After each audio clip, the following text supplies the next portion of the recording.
Para a segunda parte desta emissão, vamos falar com Liliana Sintra. Ela é psicóloga, tem spina bífida e é diretora técnica no Centro Vida Independente. Liliana Sintra, conta-nos como foi o teu processo de gravidez.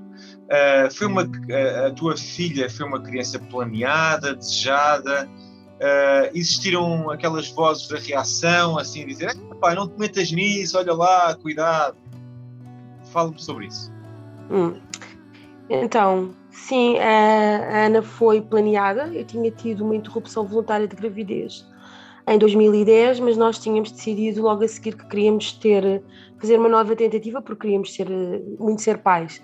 Mas o processo não foi tão rápido como nós estávamos à espera e demorou mais ou menos 2 anos até eu conseguir voltar a engravidar. Portanto, sim, foi planeado e foi bastante desejado, até tendo em conta o tempo que passou entre um episódio e a nova gravidez.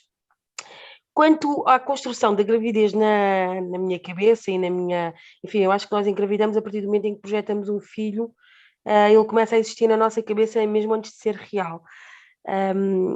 E sim, eu nunca tive um instinto maternal assim muito apurado, nem nunca fui aquela típica pessoa que vê bebés e que fica muito derretida. Mas eu sei, aquela pessoa do género que vai ao concurso de Misses e diz: o meu grande sonho é ser mãe. não, nunca foi. Mas enfim, nunca foi, não era um desejo profundo de realização, nem achava que isso ia ser o meu objeto de realização, mas também não havia nenhuma estranheza quanto ao facto de ser mãe, ou seja, era uma hipótese em aberto como tantas outras. Mas pronto, um filho não é só um projeto individual, é um projeto de um casal, e no meu caso o Rui é essa pessoa que quando vê uma criança, mete sempre com a criança, mesmo que a criança seja uma chata, e faz festinhas a bebés e adora crianças desde sempre. Portanto, o Rui é essa pessoa que sempre quis ter filhos e, portanto, quando nós nos tornámos um casal, essa ideia sempre ficou muito presente que iria ser uma coisa que era possível que acontecesse e que era muito provável que acontecesse.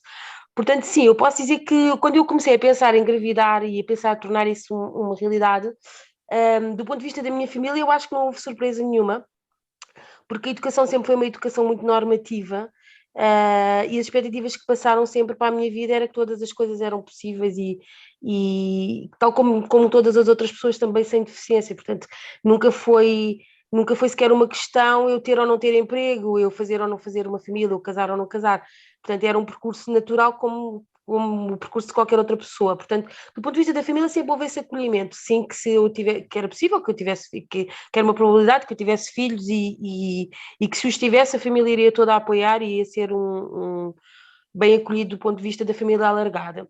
Do ponto de vista da sociedade, enfim, eu tenho a minha espinha bífida é uma espinha bífida baixa e apesar de tudo é um bocadinho invisível, o que faz com que também nem sempre as pessoas do meu círculo que não sejam mais próximas percebam que eu tenha deficiência, percebem que eu cochei um bocadinho do pé, mas não é uma coisa clara para elas, portanto nunca houve também grande construção sobre a gravidez ou não gravidez que eu pudesse ter, nomeadamente as minhas amigas, portanto isto era muito, em termos de pares, era muito a par e passo, acho que todas na altura, numa determinada altura, ali a bater dos 30 pensámos ter filhos e elas acharam que eu iria ter tal como elas sem qualquer questionamento. Agora, do ponto de vista médico, sim, lembro-me que as reações não foram, quer dizer, as reações foram estranhas, até para mim, que estou habituada a ter reações estranhas da parte da comunidade médica, mas foram estranhas. Eu lembro-me que quando quando eu engravidei a primeira vez e depois fiz a interrupção voluntária da gravidez, porque o bebê tinha uma malformação, e, e lembro-me que houve alguma estranheza nessa altura, não só de eu ter engravidado, como eu ter optado por avançar com a IVG.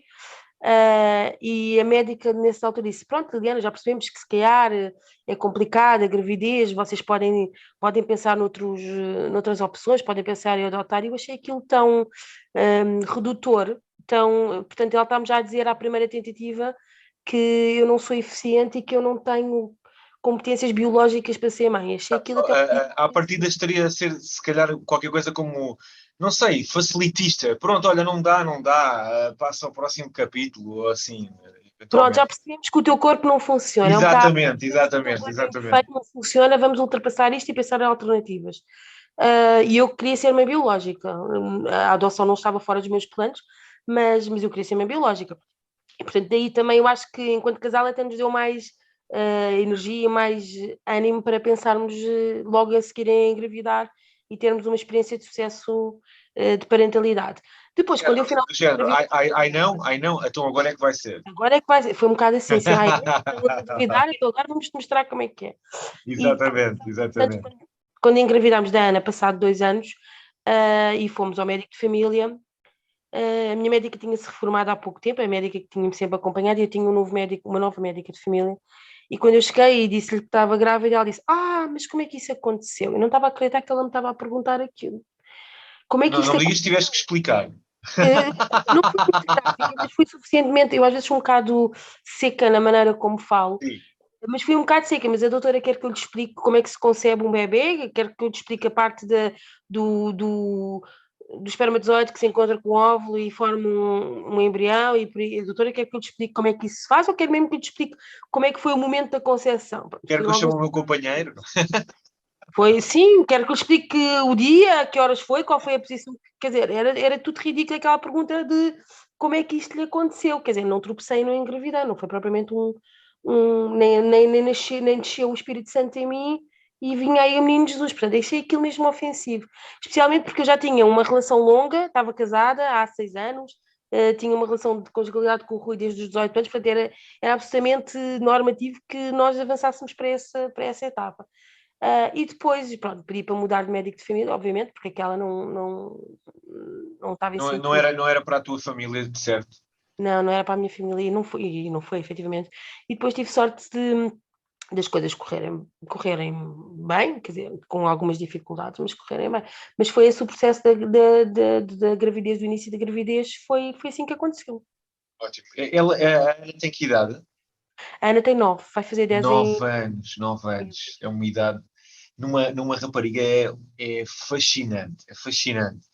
Uh, Liliana, ou existiu algum momento, assim, apesar da tua espina bífida ser oculta, existiu algum momento em que a Ana se apercebeu ou perguntou acerca de alguma ligeira diferença que tu terias, ou na locomoção, ou uma coisa do género?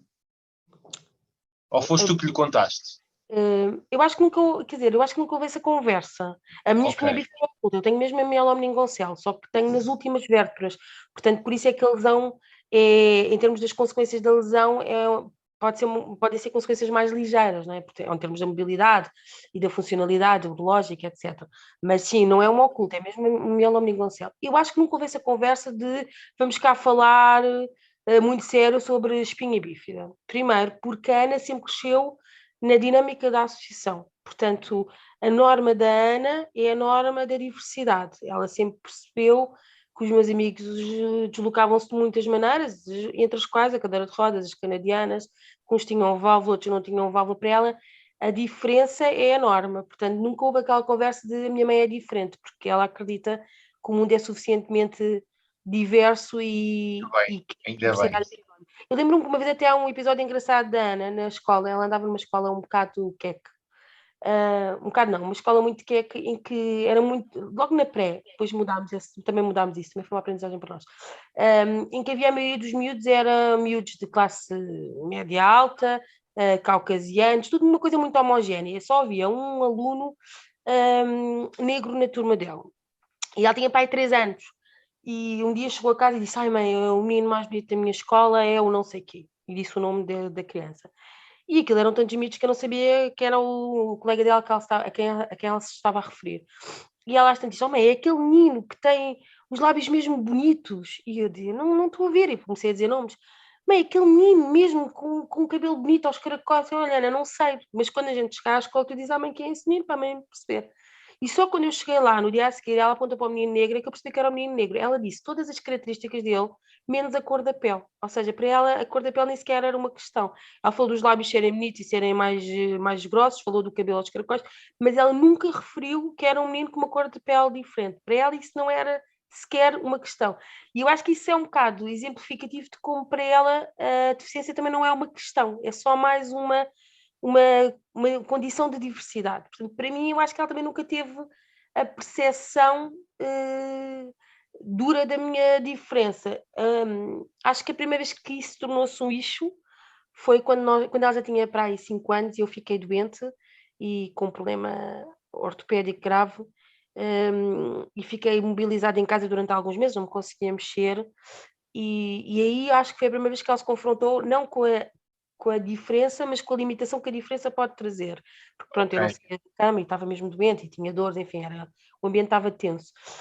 E na escola houve manifestações, e ela ficou até levar-me lá para a psiquiatra, porque ela ficou muito deprimida, porque achou, de alguma forma, construiu a ideia de que eu poderia morrer. Acho que foi o primeiro confronto dela com a minha vulnerabilidade.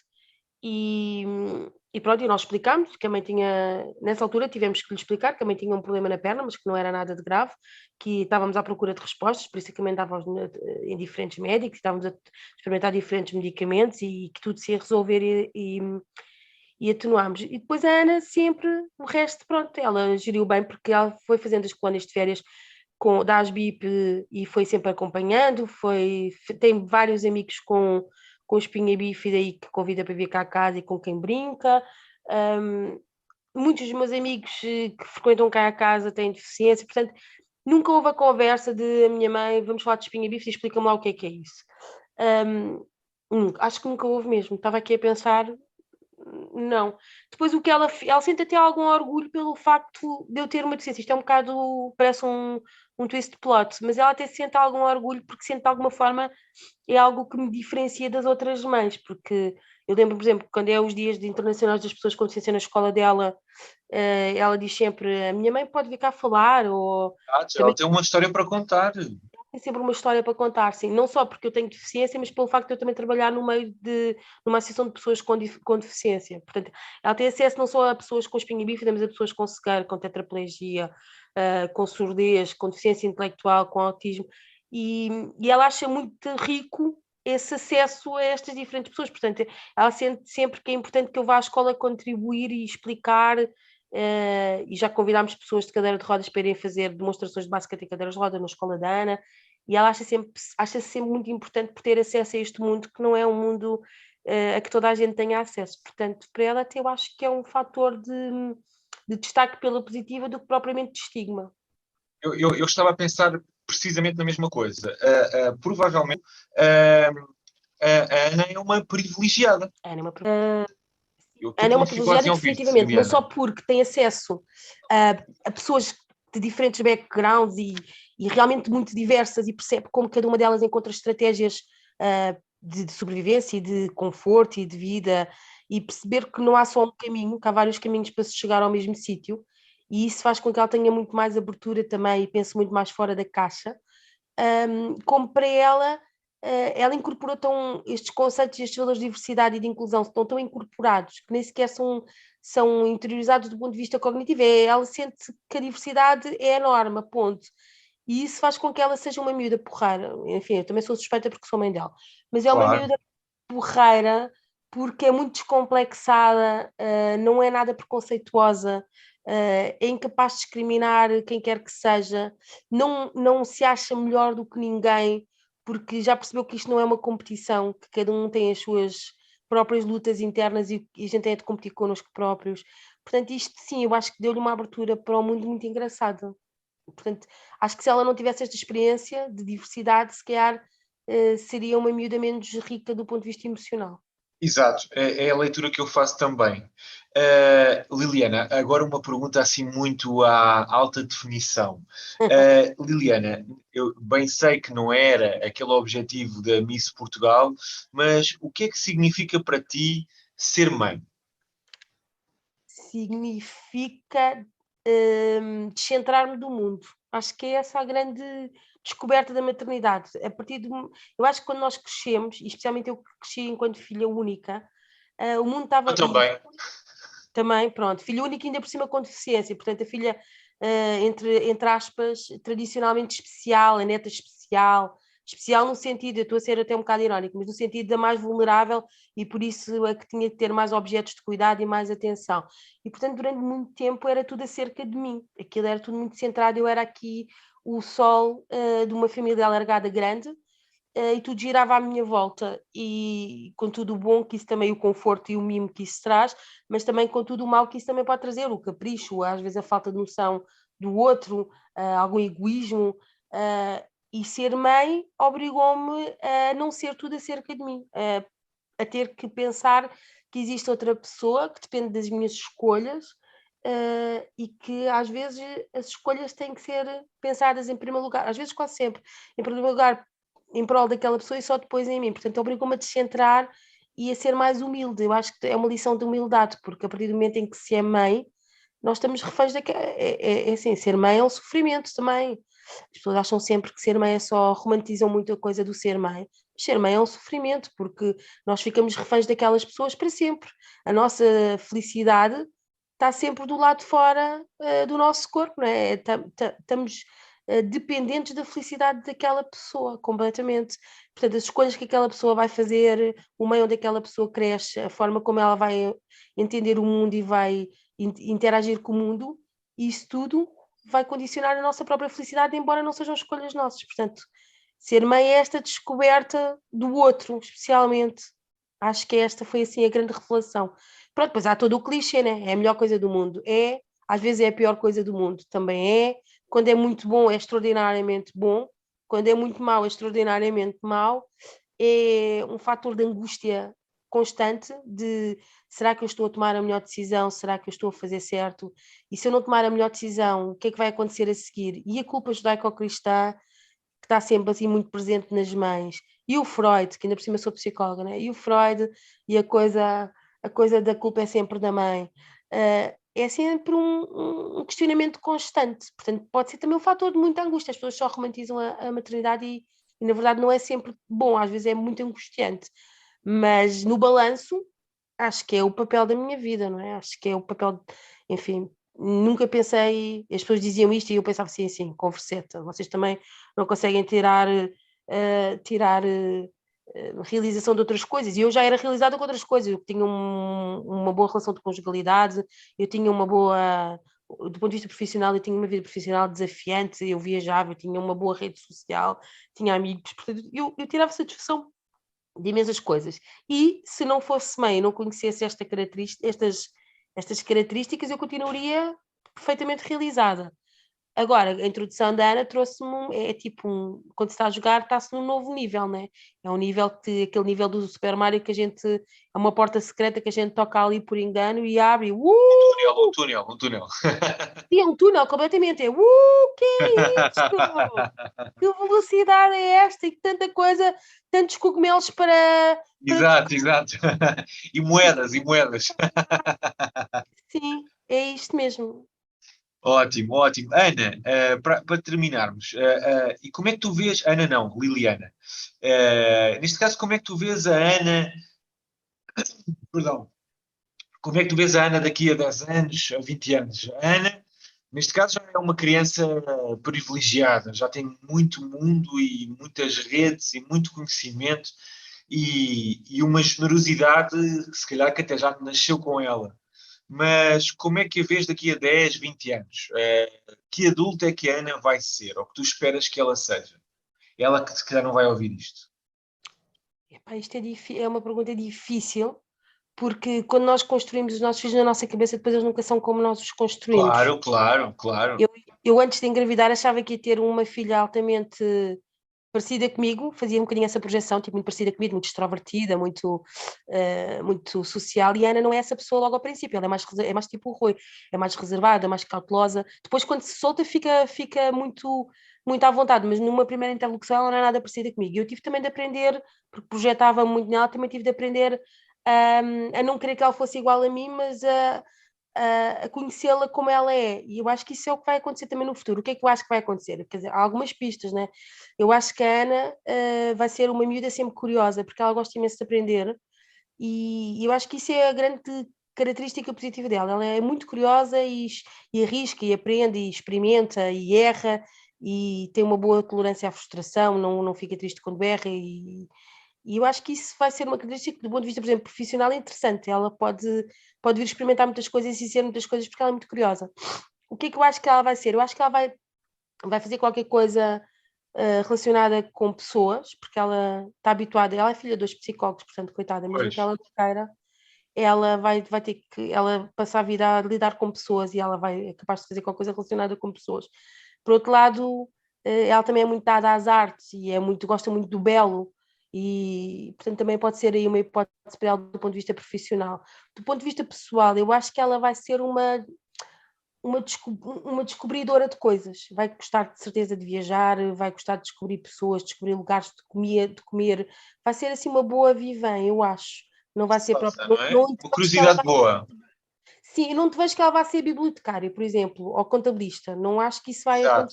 acontecer. Com todo o respeito, mas também para mim era uma tristeza também ter. Todo o respeito, e adoro a minha contabilista, Rita, que é maravilhosa. Também eu, o meu melhor amigo é o meu contabilista, mas eu odiava que o meu filho fosse Acho que eles contabilista. são, tipo, super importantes, mas, enfim, acho que é uma pessoa tão chata. E então acho que ela vai ser contabilista nem bibliotecária, vai ser qualquer coisa que implique criatividade de pessoas e o belo e a arte, eu acho que é isto que vai Exato, acontecer. exato. Mas Mas, sem ofensa para os contabilistas, porque eles têm que existir, porque senão o que seria do nosso pode IRS? ser o que ela quiser, porque eu só quero é que ela seja feliz. Isto não é, Exato, não exato. quero que ela leve nenhuma taça. Se ela for feliz a fazer números com lápis atrás da orelha, pá, perfeito. Eu quero é que ela seja feliz. Mas Ótimo, ótimo. Liliana, que dica, um bocado agora falando em clichês, para terminarmos, que dica, que conselho, que palavra é que davas a uma futura mãe na tua condição? Uma futura mãe, ou seja, uma mulher que tivesse spina bífida ou espina bífida e que estivesse a pensar em ser mãe e estivesse, nesse caso, hesitante. O que é que lhe dirias? se está hesitante, Ela queria muito, mas estava com medo. Vá, vamos ok. pôr esse cenário. Então vamos pôr o cenário de toda a gente tem medo, porque um filho vai mudar. Exato. Toda a Mais gente tem medo. esse. Pronto, toda a gente tem medo e, portanto, explicar que o medo é normal, é normativo, e que as pessoas sem deficiência, as mulheres sem deficiência também sentem esse medo, porque um filho é uma transformação na vida de uma pessoa. Portanto, relativizar o medo. Se for um desejo individual ou de casal, para avançar. Se for uma coisa que se deseja mesmo, combater o medo e avançar, porque é realmente muito bom. Depois, do ponto de vista prático, é necessário, e isto eu gostava que me tivessem alertado, até porque eu sou mais velha já estou na fase mais velha da maioria das mulheres com espinha bífida, e quando eu engravidei eu tinha poucas referências de mulheres com espinha bífida. Tinha a Dulce, que tinha tido a Ritinha, mas não eram muitas as mulheres mais velhas do que eu com espinha bífida que eram mães, portanto não me conseguia muito projetar. As miúdas agora que vêm a seguir eu acho que têm essa vantagem relativamente à minha geração, que é já há uma geração de mulheres de 30, 40 anos mães com espinha bífida que pode servir um bocadinho como referência, um, podem até servir como modelo no sentido de perguntar-se como é que foi, o que é que são os cuidados a ter, quais são as dificuldades que sentiu, quais são os desafios, etc. O que é que eu diria? Se agora, por exemplo, a Diana Catarina, que é uma pessoa que eu adoro, ou a Maria Pereira, ou, enfim, estou a pensar nas miúdas que podem engravidar em breve, assim eu desejaria, para verem muitas criancinhas novas para as BIP. O que é que eu lhes diria? Primeiro, encontrar o parceiro certo. Se a maternidade for para ser vivida numa situação de conjugalidade, encontrar o parceiro certo, porque isto é uma prova difícil e é sempre mais fácil se for partilhada. E eu tive muita sorte, o Rui não pode ouvir isto, mas enfim, não podemos elogiá-lo em público, mas sim, eu tive muita sorte. Se for um projeto de conjunto, de casal, e se o parceiro for um parceiro porreiro, isso vai tornar tudo incrivelmente mais fácil. Portanto, sim, primeiro encontrar o parceiro certo, se for uma situação de parentalidade partilhada. Se não for imagina uma mulher que não tenha parceiro, mas quer ser mãe, conseguir perceber se há canais na rede familiar de suporte, ou seja, se tem família por perto, se a família vai poder ser ou não ser um apoio. Aqui eu também te conto muito com o apoio da minha mãe e da minha tia. Enfim, há aquela coisa do it takes a village to raise a kid, e que no fundo é a realidade, que é precisamos toda uma comunidade para educar uma criança, e quanto mais acompanhadas estivermos, melhor. E depois, do ponto de vista clínico, encontrarem uma obstetra de confiança, uma ginecologista e uma obstetra de confiança, com quem possam partilhar todas as dúvidas, e vai haver muitas dúvidas durante a gravidez e muitos medos e muitos anseios, e poderem sentir que estão a fazer esta caminhada da gravidez acompanhadas e em segurança. Acho que era isto que eu diria. E depois desfrutar e terem o menos possível de macaquinhos na cabeça. Os miúdos amam sempre as mães que têm, sem interrogações, sem questões, sem ses. Eu, de certeza, com todas as minhas condicionantes, sou a melhor e mais eficaz mãe do mundo para a Ana. Eu lembro-me uma vez uma miúda dizia: Liliana, se a Ana começar a correr e tu não a conseguis acompanhar, entras em desespero. Não, sabem porquê? Porque a Ana nunca corre ao pé de mim. A Ana sabe que eu não consigo ter velocidade para correr, isto desde pequenina, desde que começou a andar. Ela via o Rui e começava a correr para todas as direções para o Rui ir atrás dela e fazer brincadeira com ela. Comigo ela nunca o fez. Ela sempre, inconscientemente, ela sempre soube que não era seguro fazê-lo. Portanto, ela sempre se adaptou às minhas condições. Portanto, não haver macaquinhos na cabeça. Os miúdos fazem-se aos pais que têm, fazem-se às mães que têm e amam incondicionalmente os pais que têm, sem grandes perguntas, sem grandes porquês. Perfeito. Neste caso, a dica que fica é, para crianças, macaquinhos mais no nariz e menos na cabeça. Mais no nariz e menos na cabeça. Isso. Perfeito. Para terminarmos aqui a nossa conversa, obrigado, Liliana. Foi ótimo falarmos aqui um bocadinho e pronto.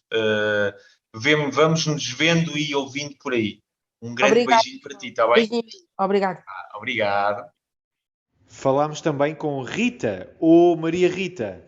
Tem 15 anos e vive em Oeiras. A sua mãe tem espina bífida tipo mielomeningoncele. Muito bem.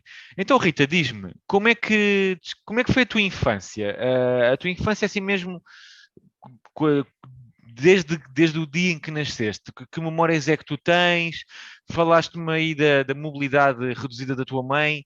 Como é que tu vias essa mobilidade reduzida? Explica-me. Eu acho que sempre desde o início eu nunca tive muito conhecimento acerca do que é que a minha mãe tinha, acerca da limitação que a minha mãe possuía, mas às vezes conseguia saber algumas diferenças, porque lá está, ela demorava algum tempo na casa de banho, mas acho que nunca foi muito notório. Mas acho que talvez quando era mais pequenina sentia um pouco mais essa diferença.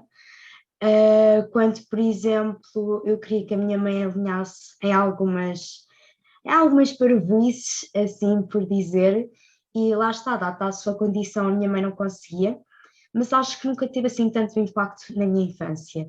Acho que sempre foi uma coisa com que me habituei a viver e acho que é como cada coisa na vida. Acho que nunca foi algo assim que fosse bastante notório ou que realmente tivesse mesmo muito impacto para mim. Rita, tu disseste parvoíces, fala-me sobre isso. Então, acho que quando nós somos crianças, nós queremos, por exemplo, sei lá, mãe, vamos agora jogar à apanhada. Vamos agora até ali. E ela, por vezes, dada a sua condição, não conseguia dizer que sim, tinha que dizer, opa, tá bom, mas com mais calma. E nós lá, tá bom, tudo bem. Mas acho que mas lá está, sempre foi algo com que eu aprendi a lidar e até dar a mãozinha caso ela precisasse de ajuda, mas acho que nunca foi algo assim tão oh meu Deus, porquê? Acho que sempre foi algo bastante natural. Claro, porque se calhar é Exato. porque é. Rita, e então diz-me, houve assim algum dia que tu possas dizer que foi o dia em que percebeste que a tua mãe tinha espina bífida? E esse dia existe? Esse momento em que tu percebeste que a tua mãe tinha uma mobilidade diferente da tua... lembras-te de algum episódio, de algum dia que foi, olha, a minha mãe não anda como eu, não dá para correr atrás de mim como eu queria. Consegues ter essa percepção? Eu acho que nunca aconteceu assim que me lembre algum episódio ou que lá está, que tenha sido marcante, mas acho que sempre vivi mesmo com isso, mas acho que de alguns anos para cá é que eu aprendi mais o que era a espinha bífida, a hidrocefalia, e até comecei a saber um pouco da associação, porque lá está, a minha mãe começou a explicar-me mais, achou que talvez, não sei, eu já era capaz de perceber assim como é que as coisas funcionavam, mas lá está, acho que desde pequenina a minha mãe sempre me explicou, assim por palavras muito, como é que eu ia dizer? Simples. Sim, por palavras muito simples, que lá está, por causa disto eu não consigo fazer isto. E eu aceitava, mas só de alguns anos é que eu comecei mesmo a saber o que era a espinha bífida mas não, mentira. Então, Começou-me então. comecei-me a lembrar de coisas. Eu acho que do nome em si eu sempre soube, acho que do nome, porque a minha mãe sempre falou bastante do nome, mas eu acho que já era algo tão natural para ela, tão simples, porque lá está, é uma coisa que nasceu com ela, que para mim também sempre foi algo, lá está, a espinha bífida, mas acho que era aquela sensação de que se me perguntassem o que era eu não saberia responder.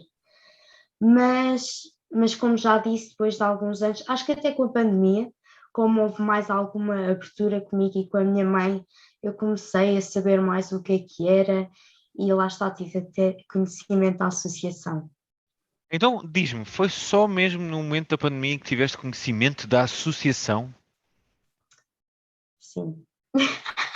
Acho que vou já Sim. desligar isto.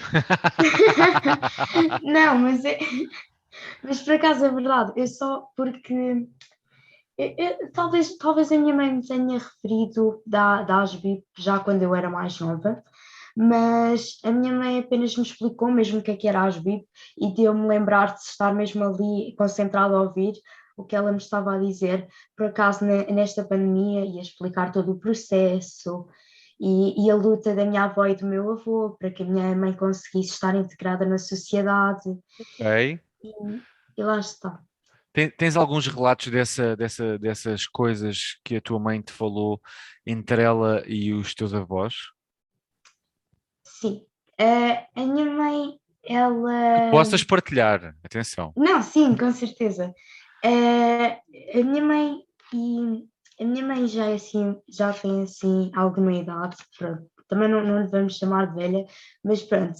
E ela nasceu um pouco na altura em que a deficiência ainda não era muito bem aceita na sociedade. Não que hoje em dia seja, Era o que eu te ia dizer. Eu mas ia dizer, como assim? Nasceu ontem? não, mas que lá está, na altura os meninos com deficiência eram fechados em casa, porque eram pessoas mesmo muito diferentes. Mas a minha mãe, eu sempre me lembro da minha mãe dizer que realmente foi uma luta enorme para os meus avós, para ela poder fazer simples tarefas, como por exemplo conseguir andar, porque ela também, ela na altura também fez imensas operações e, e pronto, mas não acho que não. Calma, perdi o raciocínio. Sem Mas problema. acho que na altura não era assim tão conhecida a espinha bífida, tanto que a minha mãe teve de ir para a Inglaterra, se não me engano, operar as pernas. Mas lá está, ela sempre reforçou mesmo a ideia que realmente foi uma batalha para ela conseguir estar na escola, conseguir fazer tudo o que os outros meninos faziam, mas que ela sempre reparou que lá está, era diferente das outras meninas, e acho que quando, já há alguns anos para cá já era assim um bocadinho mais notório essa diferença. Muito bem. Olha, e pelo que eu percebi, então estes tempos de pandemia foram tempos em que estiveste mais perto, mais próxima da tua mãe. Sim, eu não sei se é porque eu, entanto, também posso ter amadurecido um pouco, não sei se é por isso, mas realmente, por causa da pandemia, tivemos mais abertura connosco E, portanto, a minha mãe realmente começou-me a falar de mais algumas coisas, de como é que funcionava, enfim, das coisas normais da vida, e acabava por me referir também como é que era ter espinha bífida e de como é que foi todo o processo até hoje. Muito bem. Olha, e a tua mãe, pelo que eu vou percebendo, a tua mãe então é assim, tua parceira. Sim, ela é. Acho que ela sempre foi. Ótimo. Olha, como é que tu vês a tua mãe? Se tu tivesses que descrever a tua mãe, contar quem é a tua mãe a alguém, ou o que é que tu sentes pela tua mãe, o que é que tu dirias? Eu acho que isto é um pouco assim lamechas, eu diria, mas Ah! eu acho que não há palavras para descrever, porque acho que é um sentimento muito próprio de uma pessoa, de que lá está, não é só a nossa mãe, é a mulher por quem nós lutamos, por quem nós acordamos todos os dias. E eu acredito que por ela ter mais esta limitação, acho que é o que me dá mais vontade de admirá-la, enfim, de gostar dela, de querer estar sempre com ela e de realmente ver o quão incrível ela é. Mas lá está, acho que é uma coisa, acho que é um sentimento muito próprio e parece que não há palavras para descrever. A tua mãe fez uma coisa fantástica, que foi pôs-te no mundo, não é? Exato. Eu, inclusive, estava a falar com ela há bocado, que ela estava-me a perguntar: vais ao podcast? E eu disse: sim, sim, eu vou contar como é que é teres dado à luz a esta criança tão maravilhosa, E tão incrível. vou contar que és uma chata. Não, Ai, não, isso não, isso não. Olha, talvez, se surgir. Rita, tu também, eventualmente, ponderas um dia ser mãe, ou não? Por acaso, sim. Por Sempre, acaso? sempre, sempre. Acho que sim. Não, é que eu tenho muitas amigas, por acaso não, mas eu acho que, mesmo que esteja solteira, eu vou ter filhos. Então estás a dizer que estás solteira. Isto aqui Pá, para os ouvintes aqui do podcast. de momento, sim. Pronto, para quem estiver a ouvir, a Rita é nossa associada. Podemos eventualmente facultar um ou outro contacto. Olha, Não por Rita, agora. não Mais por tarde, agora. vá lá. Rita, dito isto, o que é que significa para ti ser mãe? Cara, eu acho que ser mãe, acho que não é só cuidar, acho que não é só ter essa atenção pelo filho ou pela filha, mas eu acho que é dar tudo o que temos é esse ser, que é um ser humano. Basicamente estamos a criar uma pessoa. E eu acho que isso é bastante incrível, ter essa consciência de que parece que nós podemos moldar essa pessoa, mas que lá está, que essa pessoa ao longo da sua vida irá ter bastantes experiências, que irá com certeza evoluir, mas que nós podemos transmitir alguns dos nossos valores. Eu acho que a minha mãe sempre fez isso comigo de uma forma bastante boa, mas acho que lá está, quando nós crescemos um pouco, se bem que eu só tenho 15 anos, ainda tenho muito para aprender, Oh, tens 15 mas anos? só tenho 15 anos, vou fazer 16, mas, mas eu acho que lá está, quando nos ficarmos um bocadinho mais velhos, acho que nós vamos tendo essa percepção da vida e tudo, acho eu. Ótimo. Olha, falando em percepção, o que é que tu dirias a uma miúda de 15 anos, a uma Rita? O que é que tu dirias a uma Rita se a Rita te falasse que tem uma mãe com spina bífida? Ou essa versão, ou esse cenário, ou o que é que tu dirias a uma amiga tua que de repente tem um filho ou uma filha com spina bífida? O que é que tu dirias à tua amiga? Ou o que é que tu dirias à tua amiga que tem uma mãe com spina? Se calhar foi muito confuso, mas estou a desenhar os dois cenários. Pouco, Estou a desenhar os dois ok. cenários. Primeiro cenário, tens uma amiga que tem uma mãe que tem spina bífida. E ela partilha contigo, eventualmente, uma angústia. O que é que tu lhe dir-lhe-ias? que é que tu lhe dirias? Mas ela sentiria-se angustiada por ter uma mãe com espinha Sim, bífida? imagina que ela desabafava contigo, pá, que chatice, a minha mãe tem espina bífida. O que é Eu que tu lhe acho, dirias? eu acho que na minha idade, eu não sei se essa minha amiga teria a minha idade, Ou mas se eu seria tua acho, amiga, eventualmente? não, toda a gente é, não, estou a brincar, Claro.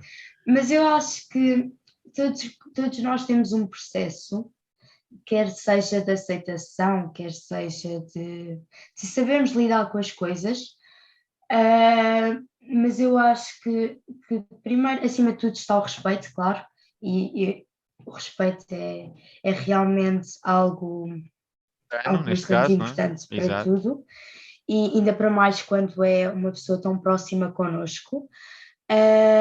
Mas eu acredito que quem esteja a acompanhar por fora, ou seja, quem não tenha essa limitação, às vezes seja difícil compreender algumas das suas ações, mas eu acho que com o tempo consegue-se, mas também talvez fazer-se um pequeno esforço e não se permanecer na ignorância, que eu sinto que muita gente ainda gosta de estar ali no seu cantinho e não perguntar nada, mas eu acho que perguntar não ofende, mas também com algum respeito.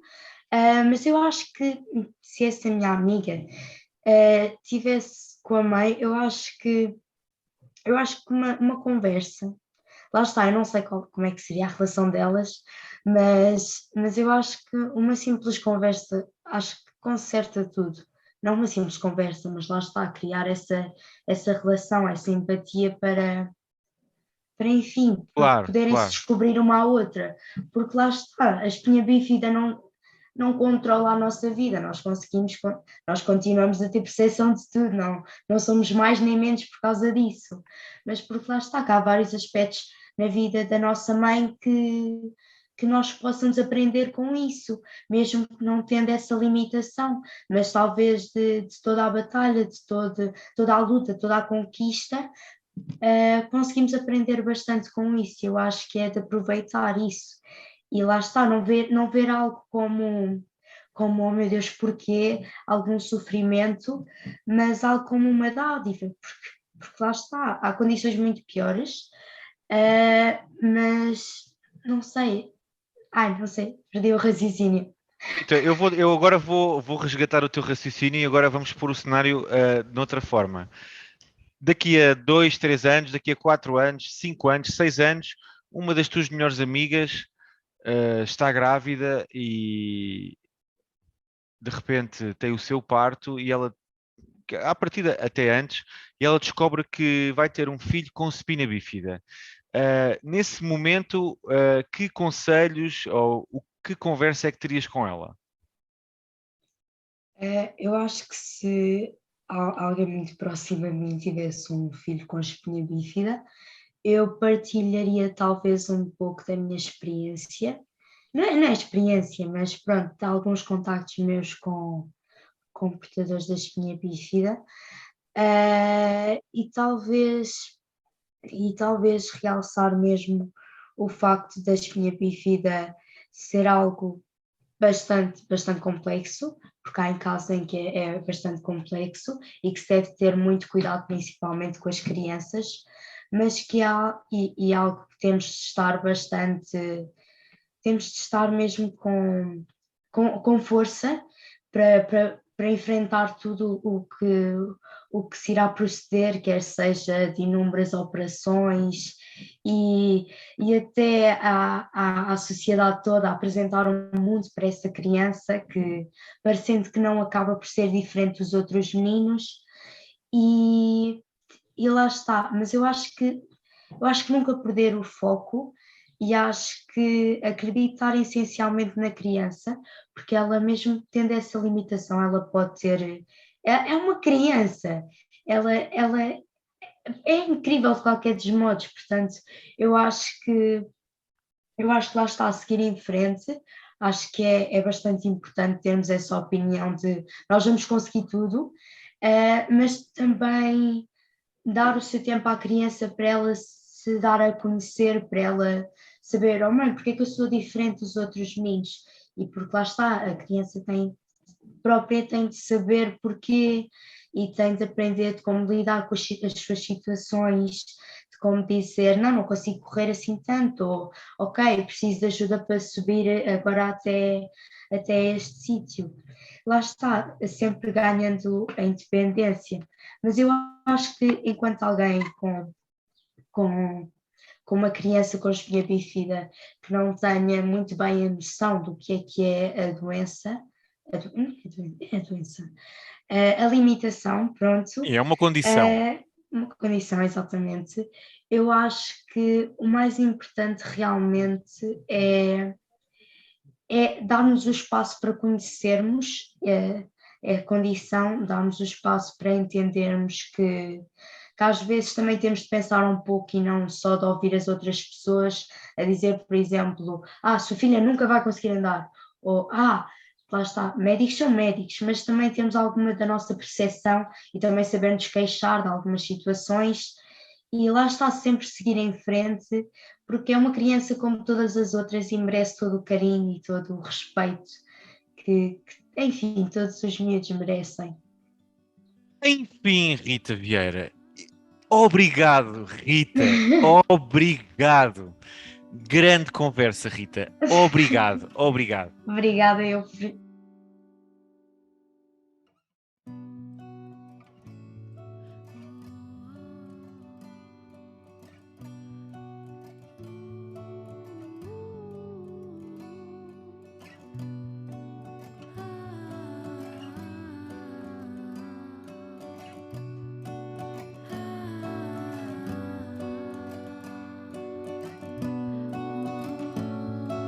Foi mais uma emissão, neste caso dupla, de Rádio Spina, o podcast da Associação Spina Bífida e Hidrocefalia de Portugal. Para o próximo mês da criança e dos santos populares, traremos mais e melhores surpresas. Há uma forma de saberes as novidades em cima do acontecimento. É clicares no inscrever-se e subscreveres o canal. Até já!